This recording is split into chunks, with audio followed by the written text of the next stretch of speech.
नमस्कार दोस्तों, भास्कर में छपी न्यूज के अनुसार देखिएगा, हाई प्रोफाइल चुनाव को बनाएगा निशाना माइक्रोसॉफ्ट।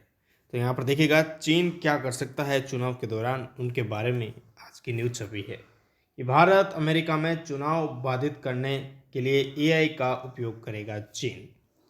जैसे जैसे आधुनिक की ओर हम बढ़ रहे हैं, वैसे वैसे एआई का प्रयोग, आर्टिफिशियल इंटेलिजेंस, इसका प्रयोग ज़्यादातर होने लगा है।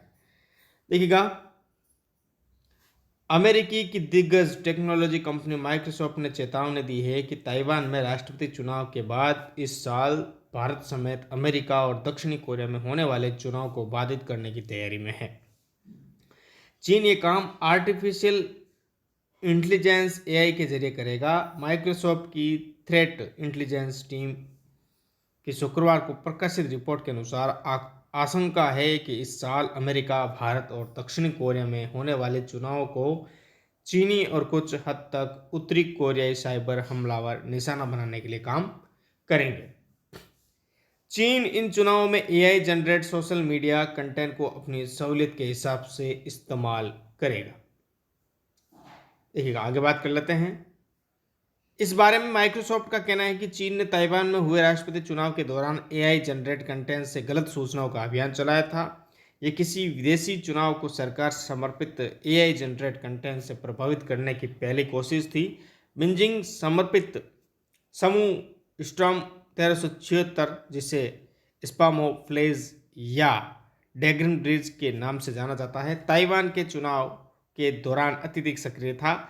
पूरे चुनाव को प्रभावित करने के लिए उसने यूट्यूब पर उम्मीदवार टेरी गो का फर्जी ऑडियो पोस्ट करवाया था।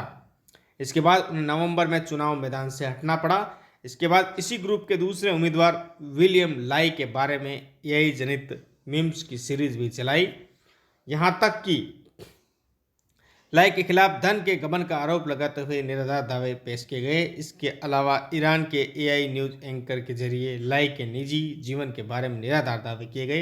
हालांकि इस सब के बावजूद लाई जीतने में सफल रहे और राष्ट्रपति बने। अब ऐसे में माइक्रोसॉफ्ट की रिपोर्ट के अनुसार भारत में चुनाव के दौरान भी ऐसी कोशिशें की जा सकती है। तो एआई जहाँ फायदा पहुंचाता है, वहाँ घातक भी है। देखिएगा, जिस कैपकट टूल के जरिए एआई एंकर बनाए गए, उसे टिकटॉक के मालिक ने बनाया था।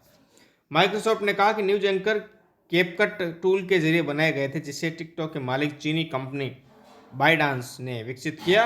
चीनी समूह अमेरिका में मतदाताओं को विभाजित करने वाले मुद्दे को समझने के लिए सोशल मीडिया का उपयोग हो रहा है। चलेगा, यह है एआई की मदद से चीन इस प्रकार कर सकता है। देखिएगा, चलेगा। जानकारी कैसी लगी कमेंट करके जरूर बताएं।